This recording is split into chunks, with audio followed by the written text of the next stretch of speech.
Hey there, welcome to the Girl Go Global podcast, where faith and works are empowered. With every episode, we're embracing our multi-layered lives with faith, know-how, and grit. I'm your host, Dr. Jasmine, and I'm ready to go global with you. Let's get started. Welcome to the Girl Go Global podcast, where faith and works are empowered. I'm Dr. Jasmine, your host, and we are around here stepping into our power, fulfilling our true destiny and purpose in life for which God gave us. So if you have been enjoying our podcast conversations, our episodes each week, please don't forget to share a review, like, share, and don't keep the content to yourself. Share with your best girlfriend, your friend, or whomever you think will find the content of value to them. So today, I have with me Miss Shawanda Smith, all the way from St. Louis, y'all. She was born in Dayton, Ohio, though, a preacher's kid in the Church of God in Christ, and she's been singing since the age of 5. And from that time until today, you can find her on stages, whether it was in church, in school, or anywhere in between. She has held the stage with several of gospel music's greats, but she'll tell you more about that. But most recently, Shawanda has relocated to St. Louis with her husband and her 5 children, where she is a global minister of music at One Family Church. I want to welcome Ms. Shawanda Smith to the Girl Go Global podcast. Would you please tell the global girls more about yourself, Shawanda? Well, hello. First, thank you so much for having me, for just inviting me to the podcast. I'm really excited to share. Um, like you said, you gave a really good description of my background. So, but more recently, yeah, I relocated to St. Louis with my husband and our 5 children, which are 2 of which are adults, 24 and 22, and the rest are teenagers. So we moved here for job purposes. I came here as a minister. I was a worship pastor, at a ministry here. And so since then, I've transitioned to a different ministry where I'm now the global worship pastor or minister of music for One Family Church. And I've been doing like minister of music work for quite a while, but moving here, it has been full time. So, and I'm also a vocal coach at another school. It's called School of Rock. So I do that in the evenings with several students. So, and as well as the recording hours. Yeah, thank you. I'm so glad to have met Shawanda. And we were trying to figure out, y'all, how long it's been since we met in person. We believe it was around 2010, but let me tell y'all something. If you have not heard Shawanda sing, you ought to go visit her website so you can hear. I'm sure you can look her up on YouTube, but nonetheless, she is a fabulous gospel music praise and worship leader, gospel artist, writer, composer, and all of that jazz, y'all. So please look her up. I believe she is one of the best kept secrets in gospel music. And I'm here just to kind of celebrate her, y'all, because I love her music, I love her voice, and I love her spirit. So, Shawanda, I would love to just jump right into this conversation about music ministry, gospel music, and all that stuff that we talk about, that we listen to every day. Maybe it's for some of y'all, it's only on Sunday, or maybe it's somewhere in between. But nonetheless, I just want to talk to you about gospel music, where it's been and where you see it's going, because I believe it's certainly a shift. And I want you to let us know how we should be moving, what we can anticipate from gospel music in the future, because I believe it's changing, but I want to know what you think. Well, of course. So, like you said, yeah, it's steadily changing. Nothing stays the same. But where I see it really going, within just the last couple of years, and even just experiencing, COVID and all of that, we've been a lot of gospel artists have had to come up with more innovative ways to continue to get the gospel and music out there. Since we weren't gathering together and doing a lot of, concerts and touring and things like that. But I really see I see a lot of artists really collaborating together, because I think even though we were apart, COVID brought a lot of us together in other ways. We had no choice, it seemed like, to really connect with one another. If you're used to just seeing people and always gathering, and even like the physical touch of hugging someone, shaking their hand, singing with other people in the room. Once we were separate, people said, well, shoot, how can we do this and still make music? So, I think it brought a lot of people together. One thing that I saw more recently, I went to a concert with Maverick City and Kurt Franklin, their tour, and how they had and Jonathan McReynolds was a part of it, and House Fires, and just all of them together in one room, and how they collaborated and sang together. Even just merging some of Kurt Franklin's songs with Maverick City, and just they would go back and forth between their songs and hits, and it just brought more of a family type to me style of just feeling and worshiping together. And even though they had their album, they had their songs, it was not like, well, you got to do your set and then we do our set and that's it. No, they came together. And even those who had sang previously, they would come back out and sing with them. I just thought it was wonderful. So I see gospel music taking on that more family-like atmosphere of just gathering and connecting with one another, really reaching to each other, and lifting up one another. And then, and extending that to everyone else that listens. But that's some of the more the worship and just the corporate worship and just gathering that sticks out to me a lot that I see. That's so interesting. Yeah. I think you might be right. I've been seeing more and more this whole concept of this praise and worship, millennial kind of setting, keyboard in the center, drums, and everybody's kind of gathered around, and it's becoming more of a trend. And I say trend for lack of a better word, but I do see that we've transitioned, so to speak, from the choir to this whole gathering of diverse people in a setting to just kind of worship and kind of free flow, if you will. Right. Now, I would say I do feel like the choirs are coming back because of how how we are gathering. It is like a choir sound, like you said, but it's more relaxed. It's not so, to me, like tight and strict on, even though you should have some structure and, you sound good, you teach in parts, but just from a standpoint of watching like someone like Maverick City Music, just how they just kind of come together and just like really sing. And I could tell it's relaxed, but everybody feels like they are a part of, whether you're leading a song or whether you're in the background. It just feels like it's like a no pressure type of worship. It's like, we're here, let's do this, let's just sing together. So and where do you everybody see, falls in. I'm sorry, but where do you see the shift? Like, when did you start to notice this shift? I know it started a little bit before pandemic. It did.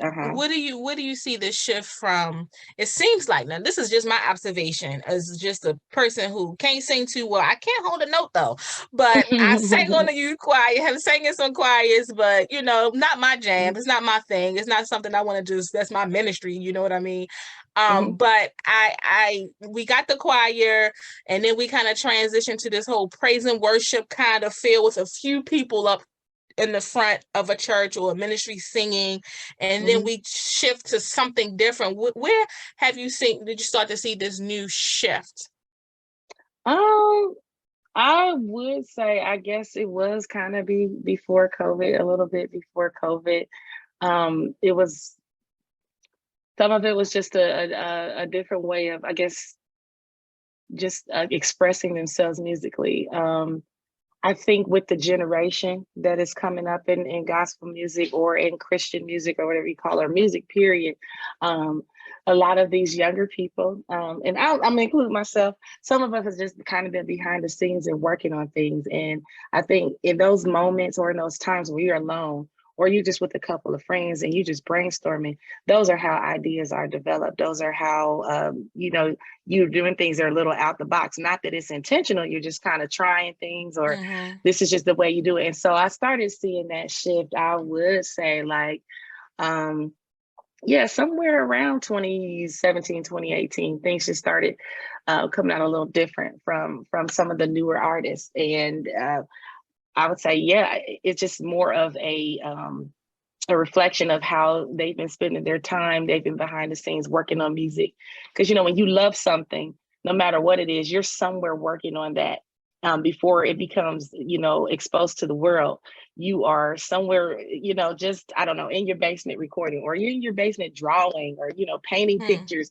And then one day it just comes to the surface, and your time is when it is. And everybody sees it. And so I kind of feel like that's what's been happening behind the scenes with a lot of artists, a lot of people who just write straight from the heart.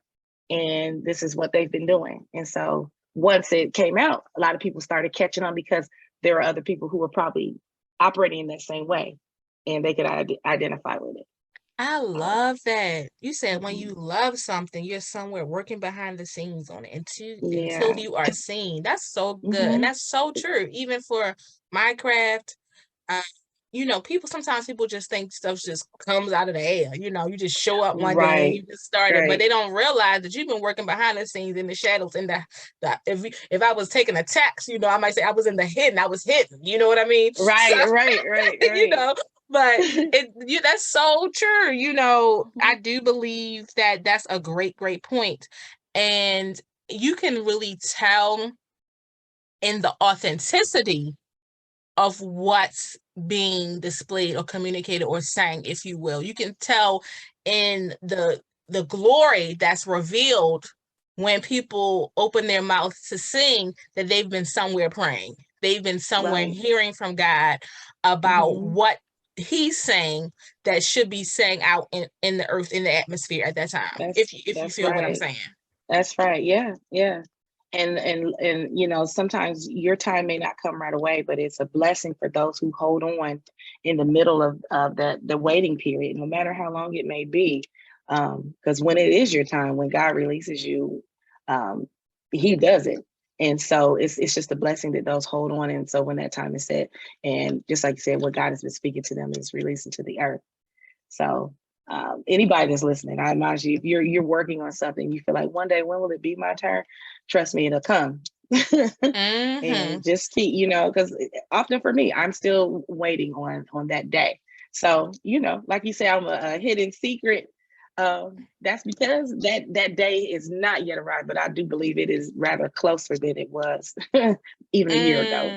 Oh, So that's so good. I believe that because you have just anointing and a presence about you, just so authentic. But you're right, it's true. I believe, there is such a time as this for people who are mhm, Christian, for who are righteous, for who are the called. You know what I mean? But you gotta mhm, wait until you're such a time, your appointed time, but right, what the Bible right, says, right? right. So though it tarry, okay, we're not Mhm. about to preach right here, but though Go ahead. though it tarry, you gotta wait for it. Mhm. You do. And You do have then to wait. you gotta speak to your appointed time. That's Bible. Yes, ma'am. Yes, ma'am. Hmm. You sure do. You And gotta as I speak to your said, time. Because hmm see, God is already there. he is. He's He is. already there. So you gotta speak to it so that speak to that thing, speak positively, manifest it, affirmation Hmm. over it. You got to do good Oh, warfare over the yes. prophecy over your life. And so That's having true. said that, it's just so important that we don't get weary in well doing. That's all I'll Right. Yep. say. That's exactly what I was saying. Yeah, they don't get weary, because there's a time and somebody is waiting on that for such a time. Yeah, somebody needs it. So, Oh, so how yeah. long have you been singing? You said five, that you started at five, and I know that you've been, perfecting your craft for many, many years. But how long have you been sincerely dedicated to this call? When did you realize that you were called to sing, called to be a minister of music, called to the people as a psalmist, if you will? Well, like I said, yeah, I was 5 years old. My parents, were pastors. My dad was a pastor. My mom was like the first musician in the church. So I grew up singing. But as a teenager and into my young adult years, I always wanted to just be like a recording artist, or honestly like an R&B singer. That didn't quite work out for me. But once I did have that relationship with the Lord. I didn't want to sing for him, but I just wanted to like be like an artist, like, do my own music, travel the globe. But what happened was a lot of people would invite me to their ministries, but they always wanted me to do praise and worship. And I would literally be like, I don't want to do that. I want to sing my music. And I would be like, I don't know what to say. And why I gotta be first? Like, I would sincerely have an attitude about leading worship. I did not want to do that. And so for a while there, I kind of fought it, but I kept getting invitations to lead worship. And I was like, okay, why everybody keep asking me that? So eventually I just kind of like surrendered. And so when I did it, all of a sudden I had a love for it. And even dealing with, life as it comes at you, my worship and personal worship time at home, that is what got me through. And I would be excited like to lead worship. I'm always excited to lead worship. It's like one of my favorite things to do now, and even share it with others and to teach others. So once I had been singing for quite a while in college. I was probably about 23, 24, I believe. And I started writing music, and I felt like, okay, I got enough courage to let other people hear my music. So I started recording it. And I recorded like my first single. But then that was around the time when I started getting asked to lead worship everywhere. And so when I started doing worship, I just began to love it. And so up until about, until my mid 30s, I was just leading worship here and there. I was at my home church in Dayton, Ohio. And then I would go to a church in Cincinnati, which is about 45 minutes away, alternating Sundays, leading worship at both ministries. And I loved it. And so I experienced at my job that my position was grant funded. And so the grant was not renewed. And so they came to me. I was working at this time for the housing authority. And they said, listen, hey, we're not going to fire you. We're just going to move you to another department. But out of all the people in my department, I was the only one moved. And I couldn't really understand that. And the crazy thing is I literally moved like around the corner, like the same hallway, but maybe like 6 feet from my original office. So I was with all my coworkers I felt like I had the fun job because I was out in the field all day. I was working with, clients. And then the job they moved me to, I was at the desk all the time. So I said, listen, Lord, something's got to give. I don't want to do this. And I used to say, I'll never quit this job because it's so flexible and I love it. And then it's like, as soon as I spoke that, I got moved to another department. Oh, man. And I said, so Lord, what am I going to do? I really want to sing for you. How can I do that? And that's when I just kind of stepped out on faith and started looking for positions of full-time ministry. And everyone that I saw, there was nothing nearby that, I could actually, be full-time and make a living from. And so I saw a posting for St. Louis, and I was like, oh, no, that's too far. So I ignored it. But when I laid down that night, I remember feeling like something nudged me in my spirit to apply. And I did. And, make a long story short, they hired me and also hired my husband at the ministry. And so we were able to relocate our family here. And I worked for that ministry for almost 3 years. And right after, was still in COVID, God transitioned me to another ministry. And then my husband, now he works for a university. So God has just done great things. But even in that, I had to wait on him to do that for me. And so that's how I got to leading worship full time. Oh, look at that. Yeah. And even within that, I thought, coming in the door, okay, I know what I'm doing. I'm going to teach people. I'm going to do this and do that. It was totally like opposite of what I had been doing in terms of where I was leading. Now, the good thing was that some places I had been, it was like he had put me in some training. I was like an assistant to a worship pastor for a different ministry other than my church. And they were a larger ministry that has several campuses. And I learned a lot of programs, a lot of things that I now use. So it's like he was setting me up for this all along.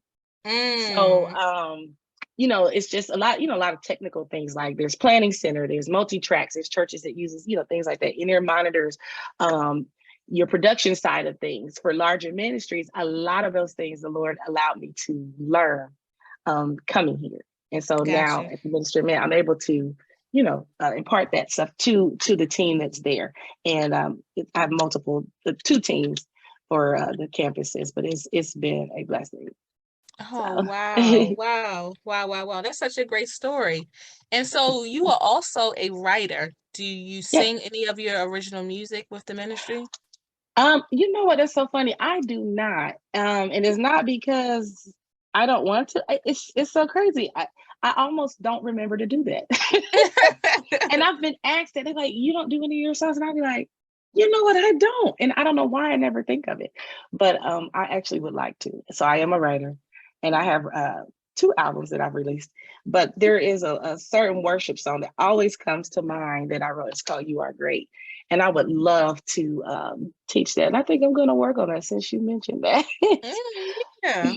Yeah, Yeah, that'll be yeah, awesome. yes. So where do you get your faith?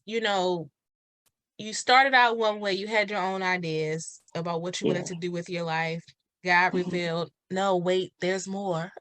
Oh, And yeah. then you stepped into your purpose and had that faith to kind of step out and hear God and then be obedient, right? So where do you get your Mhm. faith? Where do you get your faith to believe in what you hear from the Lord in order to walk in it? I mean, growing in your faith, it takes a while to do it. But I've been I guess in enough situations or enough places to know that when God does say something, when you know it's him, when he speaks it, he's not gonna let you fail. He's not Mm, gonna let you look like an idiot in front of people. So I've been in a place where I felt like, okay, um, I'm not sure what to do at this moment, or he'll tell me what to do. And when you get tired of, trying things your way and you're seeing that they're not working, then you're like, okay, God, I surrender. I'm going to do. And then, like you said, there's more. There's so much more that we can keep ourselves from, when we're trying to do our own thing. But my faith, it solely comes from the word of God, just reading his word, but being taught as a child to have faith, tiny as the mustard seed. We used to sing a song, faith, faith, faith, just a little bit of faith. And I remembered that song and learning what it meant. And I was like, you don't need a whole lot, just use what you got. But even that if you think your faith is small, but you're using it, it's big, it's working for you. So mm, just reading my word and just really trusting the Lord and seeing that he has not failed me yet. So that's where my faith comes, and it just continues to grow. And it's always a walk, it's always a journey, but just mm. continue to stay, steadfast in that. That's good. That's good. So Mhm. what do you wish you would have known when you started out your journey as a singer, when you started now? Wow. What do you wish you had known? I guess I wish I had known that it wasn't going to be as easy as it looked. um, to be prepared, to plan, to have a plan. Um, you know, recording an album, doing studio, all of that. It's not easy. There are parts to it. I recorded an album. I learned in the past, when you record an album, you do need to have marketing, and so you can have a whole album, but if no one knows who you are, how they gonna hear it? How they Mm-hmm. gonna hear it if you That's why don't? you need to be singing your Yeah, music. right. And so Hello? so yes, exactly. And that is another form of marketing, because someone may hear, I'm like, man, I really love that song. Where can I get that? You're like, oh, well, I wrote that. And that's on, you can tell them what platform or how they can get it. But just knowing those small things, even if you don't have a whole lot of money, but to save money, to invest and sow into your own gift. Now that is one thing I did kind of learn in the very beginning, to sow into myself, to take whatever money. If I went somewhere and I made $50, take at least 20 and put it back into your gift and what you're doing. Mm-hmm. But I wish I had known that it was going to take a lot of work. It wouldn't happen overnight.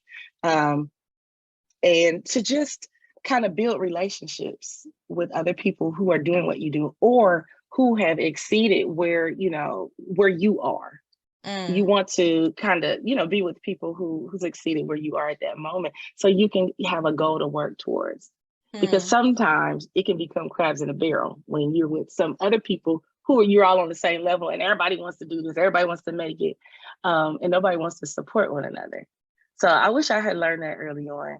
um, mm, just, yeah, just doing those things, and how to a lot of things that I can do on my own in terms of like recording. Like I have, I don't have our cameras on, but I have some like, studio equipment. Investing in yourself. Like Mhm. I, you have GarageBand on your MacBook. It comes with your MacBook. Save money, buy you a MacBook. If you like Apple products, but a lot of it is user friendly. It's so easy. So many tutorials on YouTube. So many things you could Google and learn if you take the time to do it. That's right. And so, yeah, So those are some of the things I just, yeah. there are Oh, go probably ahead. some others out there who say, "Hey, I want to be a recording artist." Do you have any suggestion for them for stepping into the studio to get started? You already talked about making those connections. You talked about, that whole marketing. Are there any suggestions or strategies you have for those who are out there who are singers, whether it be gospel, contemporary, or something else out there? What would you say? If you want to be an artist, I would say, like I said, you should be practicing, you should be working on your craft. If you're not a writer, it's okay. Work on your skill as a singer. Um, Take care of your voice. I want to say that too. A lot of Mm-hmm. people think that you just wake up in the morning and show up at the studio and start singing. No, you need to warm up. You need to do vocal exercises. If you don't have a coach, it's okay. There's people on YouTube. You can watch all type of coaching videos. But I do offer coaching. I can do Mm-hmm. coaching over Zoom as well. So, but taking care of your gift is key. I would say that. And then you want to get with someone if you are looking to record, someone who owns a studio. Be prepared, save your money for studio time. You need to find out locally, or if you have friends or someone, maybe you have a friend who wants to just get into recording. You guys could, work together and kind of piggyback off of one another. It wouldn't cost you nothing. They make some beats or something and you sing or you rap to them. Some, like grassroots things like that, working together, building relationships. That's how some people get started. They're just working and messing around with their friends, like doing music together. And then all of a sudden it turns out really good and it blows up. But I would say really invest in your gift. Take care of your gift, your craft, your voice. That's your instrument. If you want to sing, rap, whatever, you should take care of that. And be prepared for work. You know, the longevity in the business. It is a lot of work. Singing is physical work. It's just not like, you just show up and you just sing. No, you have to really work at it. Yeah. Yes. So yeah. Yeah. I get it. Mhm. So where do you get your courage from? You show up every day. You are a minister of music.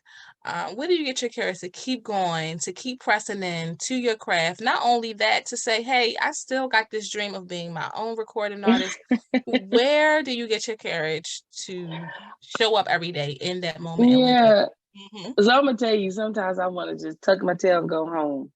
I had a small spurt there where I just felt like things were dry and I wasn't sure I wanted to record it all. So I just was like, I don't know if I want to do it. I don't know if I want to do it. But my courage really came from the love and the passion that I have for it.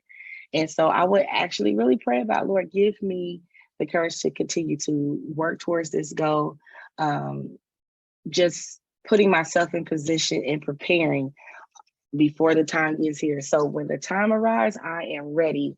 But that courage, it just really comes from trusting God, asking Him to lead you, to guide you, because I'm sure even the greatest artists in the world has days where they don't feel like they are great and they need that courage. And so I just really look into my word, devotions, studying, listening to the word. That's what's going to keep you. That is definitely going to keep you. So I would say if you continue to do that and really trust God, that relationship with with the Lord is key for many people. And I have a prayer life, and so just really stilling myself before Him. If I can get time alone, even in the car while I'm driving, that's just times where I can just say, Lord, if there's whatever it is, I just cast everything on you, and you just let me know, just guide me with what you want me to do. So yeah. That's beautiful. So if I would ask you, what's next? What's next for Shawanda Smith, the minister of music, the recording artist, the writer, the composer, the coach? What's next? Oh, well, it's so funny you asked me that today. I did have a meeting because, like I said, I had went through a kind of like a dry spell of like, I don't know what I want to do in terms of the artist side of things, but I did have a meeting. And what's next is a live recording.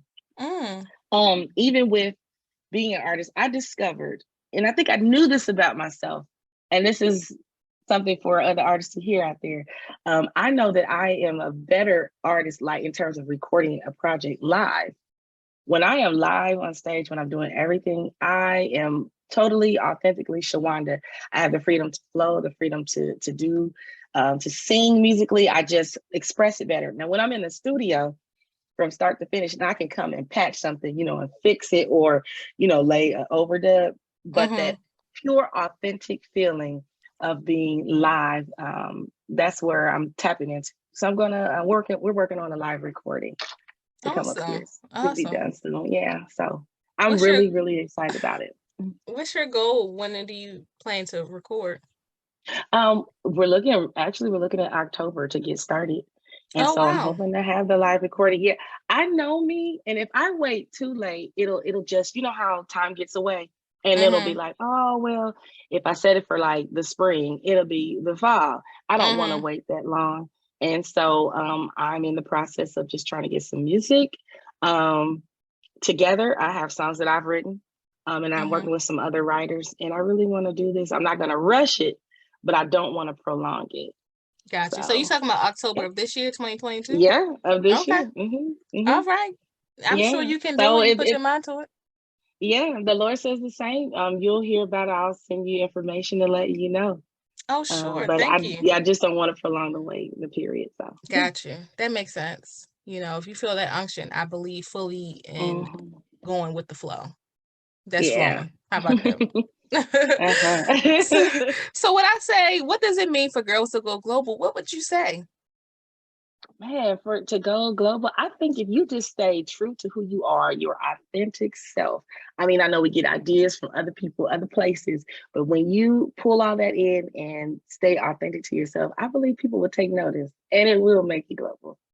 Even Mm, within your area, right where you are. Like me, I didn't know I was going to be a global, that's the title, global minister of music. But thinking about it, when we are live, our services, and we're mm-hmm, ministering, it goes out globally. There have been people at our ministry because we have a lot of students and we have a lot of multicultural uh, members.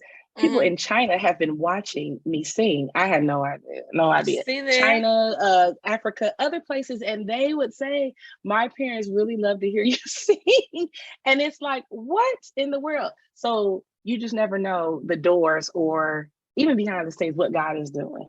Oh, So wow. when you tap into and believe in yourself, trust God and believe and authentically tap into you, I believe that that's where it comes from. Wow, that's awesome. Do you So plan yeah. on streaming your live recording? Absolutely. I think that would be good. I would love to do it, of course, live, but for those who cannot make it, yeah, I definitely stream it. I did like something like that during COVID. I don't know if you know, I did like you might have watched it. It was an in-house worship, like a worship night, and I streamed Okay. it on Facebook, and it went over very, very well. So yeah, if Awesome. anybody wants to, it's called Shawanda. It's called Sound Checked.